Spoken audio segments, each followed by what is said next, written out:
You do take home, these characters and you grow out of them, like anything, like any stage. October 31st, 1993. A phone call cuts through the Los Angeles night. The voice on the other end is panicked, desperate, breaking apart. Please, he's dying, please. It's a young man, barely holding it together, watching his older brother convulse on a Hollywood sidewalk. Actually, I was so relieved and so happy he won. I just jumped out of the chair. That brother is River Phoenix, the golden boy of cinema, the vegan activist who preached clean living and compassion for all beings. And in a few minutes, he'll be gone. Well, it all started with two people's convictions and their beliefs and how... For decades, people ask the same question over and over. How does the healthiest guy in Hollywood end up dead at 23 outside a nightclub? Press is always looking for a little twist to a story, and River didn't drink, didn't eat meat, spent his time saving rainforests and rescuing animals. He was supposed to be different. He was supposed to be safe. But Halloween night 1993 exposed a secret that River had been carrying, a darkness that contradicted everything the world thought they knew about him. And at the center of that darkness was a friendship that nobody saw coming. A friendship with one of rock music's most talented and troubled souls. Caracas, Venezuela, Mexico, Florida, Arizona, a number of places. John Frusciante, the guitar genius from Red Hot Chili Peppers, was there in those final days. And what happened between them in the week leading up to River's death would haunt both the music and film worlds for years. This is the untold story of what really went down. This is about addiction, enablement, and the thin line between friendship and destruction. And after 30 years of silence, speculation, and blame, the pieces finally started coming together. Because John Frusciante eventually broke his silence, and what he revealed changes everything we thought we knew. To understand how shocking River Phoenix's death really was, you have to understand who people thought he was. River wasn't just another teen heartthrob. He was the conscience of young Hollywood.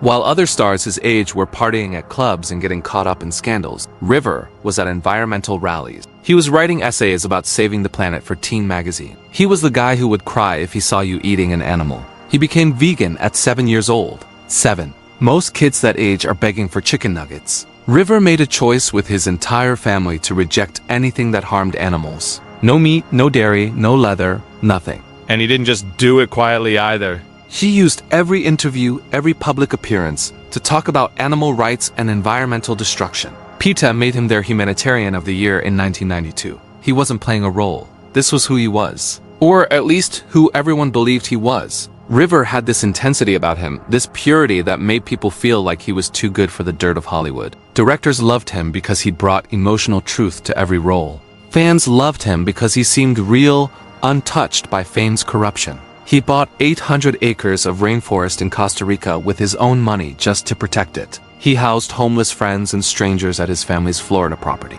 The guy was a walking saint in the eyes of the public. But there was another side that River kept hidden, a side that contradicted everything. Because while he was preaching compassion and clean living in magazines, he was privately slipping into something much darker. His ex-girlfriend, Martha Plimpton, later revealed she broke up with him in 1989 because of his substance. That's 4 years before his death. 4 years of hiding, of maintaining the image while struggling with demons nobody could see. And during those years, River got pulled deeper into the LA music scene. He played in a band called Alika's Attic, and through the music world, he connected with some of the most creative and troubled people in rock and roll. One of those people was John Frusciante. John Frusciante was a guitar god by the time he was 20 years old. He joined Red Hot Chili Peppers in 1988 and helped create some of the most iconic rock music of the era. But fame ate him alive. By the early 90s, John was drowning. The pressure, the touring, the expectations, it all became too much. He quit the band in 1992,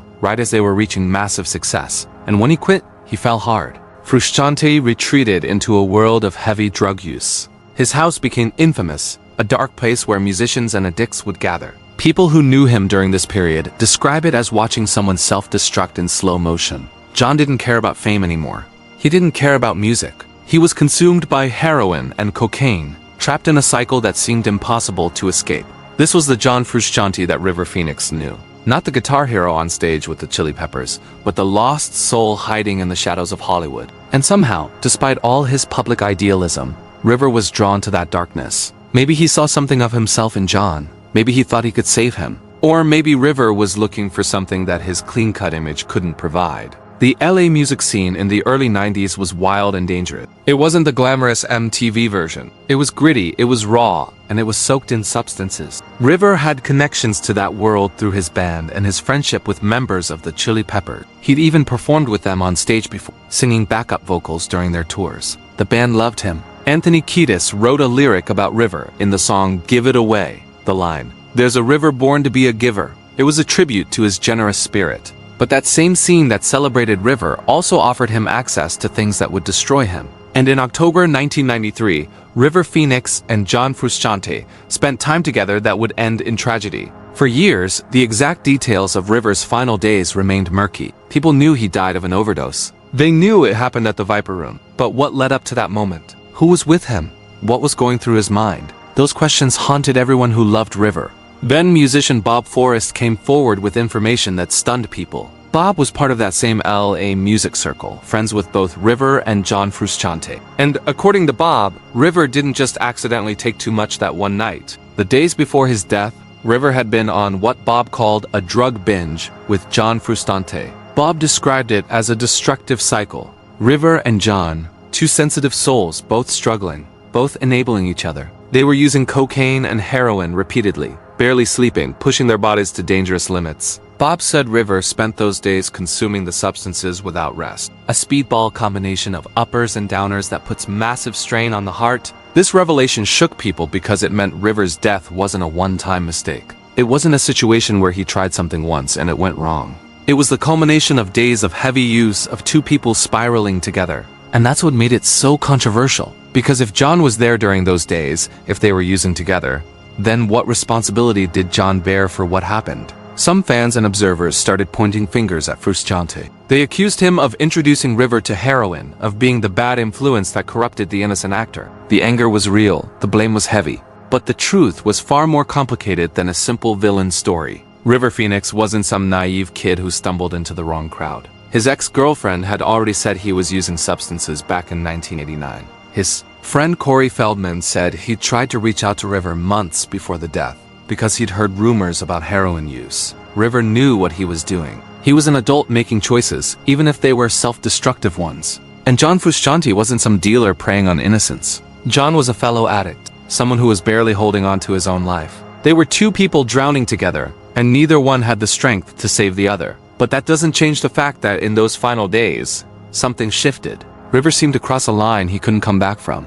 And the night of October 30th, he walked into the Viper Room carrying that weight. The Viper Room was Johnny Depp's club, a dark and edgy spot on the Sunset Strip where musicians and actors mixed. On October 30th, River arrived with his girlfriend Samantha Mathis, his brother Joaquin, who was going by Leaf back then, and his sister Rain. They were supposed to just hang out, maybe catch some music. River had mentioned wanting to jam with some friends who were playing that night. But people who saw River that evening said something was off. He seemed altered, like he wasn't fully present. His behavior was strange enough that people noticed. Samantha later said she knew something was wrong in those final 48 hours. She had a feeling, a sense that River was in trouble, but she didn't know how bad it really was.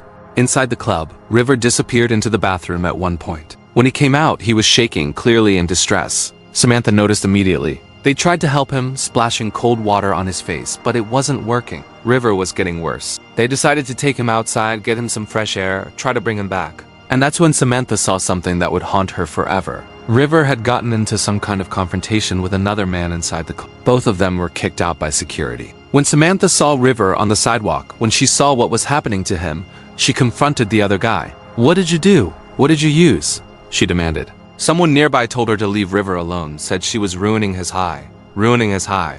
Those words capture the insanity of that moment. River Phoenix was dying, and someone thought it was just a bad trip to ride out. Samantha later revealed something crucial. She said the heroin that ended River's life only entered the scene inside the Viper Room. That means River took the fatal dose inside the club, shortly before he collapsed. It wasn't something he'd been using all day. It was a decision made in that building in those final moments. By the time they got him outside, around 1 in the morning, River's body was shutting down. He hit the ground in violent convulsions. Someone described it as watching him move like a fish out of water, his body writhing uncontrollably. Rain, his sister, tried to hold him. She attempted mouth-to-mouth resuscitation, desperate to bring him back. Joaquin grabbed a phone and called 911.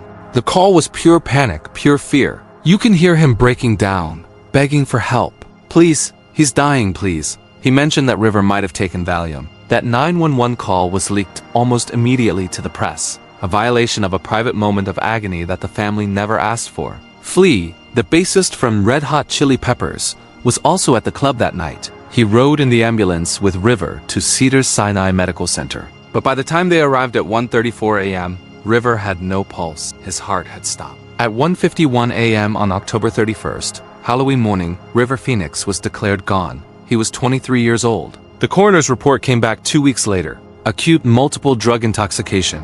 A speedball, the combination of cocaine and heroin. The levels in his blood were so high that, according to the medical examiner, either drug alone would have been lethal. There were also traces of Valium, marijuana, and a decongestant in his system, but no alcohol. The autopsy showed no signs of recent intravenous use, which suggested River had either snorted or ingested the drugs rather than injecting them. But regardless of how it entered his body, the result was the same. River Phoenix, the vegan activist, the sensitive soul, the actor who wanted to change the world, was gone. In the aftermath of River's death, people wanted answers. They wanted someone to blame, and John Frusciante's name kept coming up. Rumors started spreading that John had been the one to give River the fatal dose. Some accused him of being responsible, of enabling River's destruction during those final days. The anger directed at Frusciante was intense, especially from River's fans who saw their idol as a victim of the music scene's corruption. But the official investigation found no evidence to charge anyone with a crime. The police concluded that River's death was accidental, that there was no criminal act involved. Nobody was arrested, nobody was prosecuted.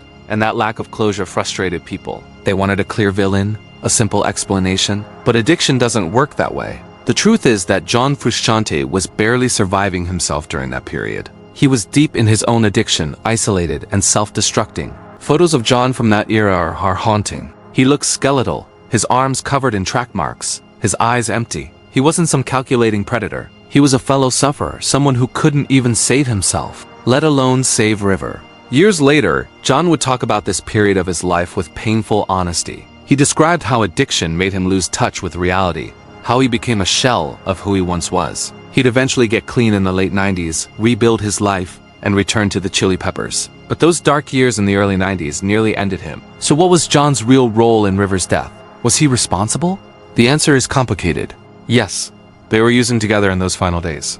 Yes, John was part of the scene that River got caught up in. But River made his own choices. He sought out that world. He continued using despite knowing the risks. And on that night at the Viper Room, River took a dose that his body couldn't handle. John Frusciante has lived with the weight of that night ever since. He lost a friend, someone he cared about. And he had to watch as people blamed him, accused him, turned him into a villain. But through all the years of silence, John rarely defended himself publicly. He carried that guilt quietly, until he finally started talking about it. For decades, John Frusciante avoided speaking directly about River Phoenix's death. The pain was too raw, the guilt too heavy. But as he got older, as he achieved sobriety and perspective, John began opening up about that dark chapter of his life. And what he revealed wasn't about blame or excuses. It was about understanding the nature of addiction and how it destroys even the best intentions. John explained that during that period, he was so consumed by his own addiction that he couldn't see. He wasn't capable of helping anyone because he was barely surviving day to day. He described the lifestyle as a descent into nothingness, where the drug becomes everything and the people around you fade into background noise.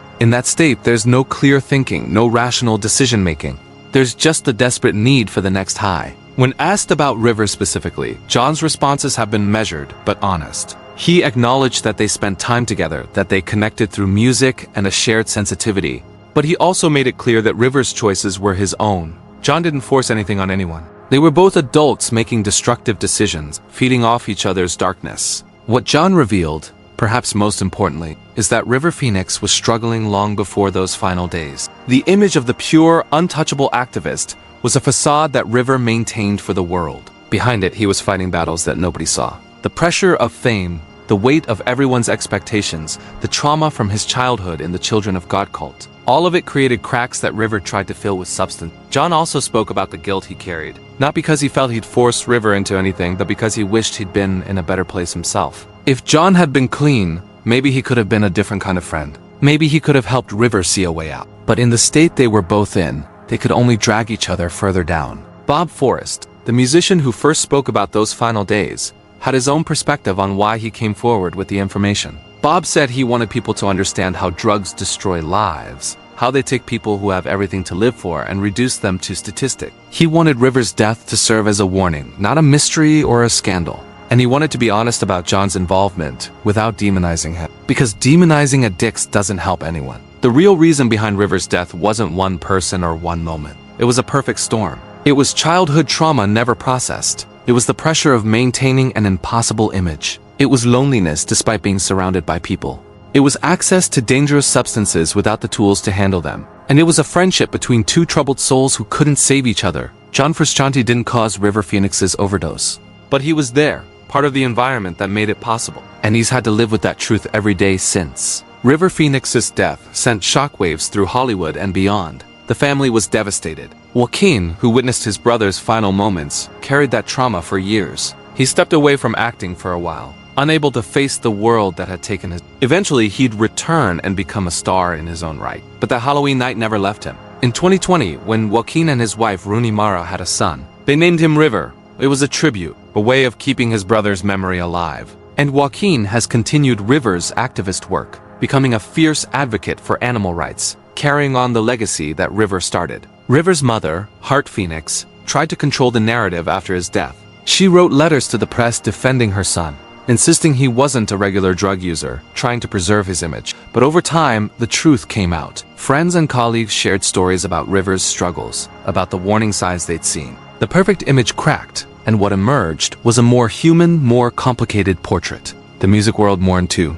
Anthony Kiedis and the rest of the Chili Peppers were heartbroken. They'd lost a friend, someone they saw as a kindred spirit. And John Frusciante withdrew even further into his addiction after River's death, nearly losing his own life in the years that followed. It wasn't until 1997 that John finally got clean, and even then, the road to recovery was brutal. John's return to the Chili Peppers in 1998 marked a new chapter. He was sober, focused, and determined to make music that mattered. The album Californication, released in 1999, was a reflection of that rebirth. And in many ways, River's death played a role in pushing John toward recovery. He'd seen what the lifestyle could do. He'd lost friends. He'd nearly become another statistic himself. Today, John Frusciante is viewed as one of rock's greatest guitarists and a survivor. He's spoken openly about addiction, about recovery, about the importance of facing your demons instead of numbing them. And while he doesn't talk about River constantly, when he does, there's a sadness there, a recognition of a life cut short. River Phoenix left behind a legacy that goes beyond the tragedy. His films, Stand By Me, My Own Private Idaho, Running on Empty, they showcase an actor of incredible depth and talent. His activism paved the way for other celebrities to use their platforms for environmental and animal rights causes. And his death served as a wake-up call about the dangers of addiction, the way it can hide behind even the most unlikely faces. But the question that haunts people is always the same.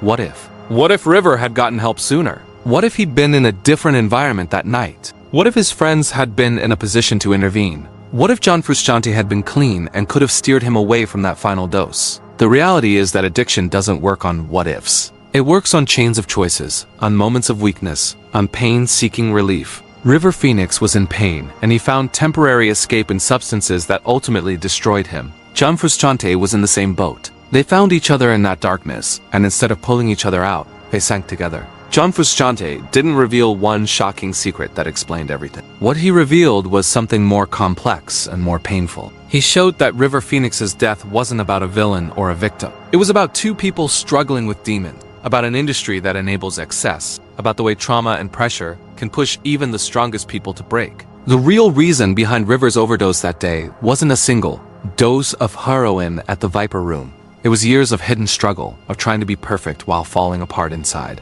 It was the pressure of fame at a young age, the weight of everyone's expectations, the scars from a childhood in a destructive cult. It was the loneliness of feeling like you have to maintain an image, even when you're drowning. And it was a friendship with someone who was drowning too, someone who couldn't offer help because he was barely surviving himself. 30 years later, the story of River Phoenix still resonates because it's a story we've seen repeated over and over. Talented young stars who seem to have everything, who suddenly leave us too soon. The names change, but the pattern remains. And each time, we're forced to confront uncomfortable truths about fame, mental health, addiction, and the environments we create that make tragedy more likely. John Frusciante survived. He got clean, rebuilt his life, and continued making music that moves millions. River Phoenix didn't get that chance. He's frozen in time at 23. Forever the sensitive young man who cared too much about a world that didn't care enough about him. The lesson isn't about blame. It's about understanding that addiction doesn't discriminate. It takes vegans and meat eaters, activists and apathetic people,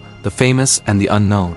It finds the cracks in people's armor and exploits them. And the only way to fight it is with honesty, with support systems that actually work, and with the courage to admit when someone needs help before it's too late. River Phoenix deserved better. He deserved to grow old, to see his activism make a difference, to continue creating art that challenged and inspired. But his death wasn't in vain if we learn from it. If we understand that the image someone projects isn't always the reality they live, if we recognize warning signs in people we love, if we build communities that prioritize healing over enabling, John Frusciante's revelation wasn't dramatic or sensational. It was simply the truth. River Phoenix was a complicated human being who struggled, who made choices that led to tragedy, and who left behind people who wished they could have done more. That's the real story. Not the mystery, not the scandal, but the heartbreaking simplicity of a life lost too soon. And maybe that's the tribute River deserves most. Not to be remembered as the perfect icon who fell, but as a flawed human who tried his best and needed help he never fully received. In that truth, there's a lesson for all of us. When I was 15 or 16, my brother River came home from work and he had a VHS copy of a movie called Raging Bull. And he said, "You're gonna start acting again. This is what you're gonna do." And I am indebted to him for that because acting has given me such an incredible life.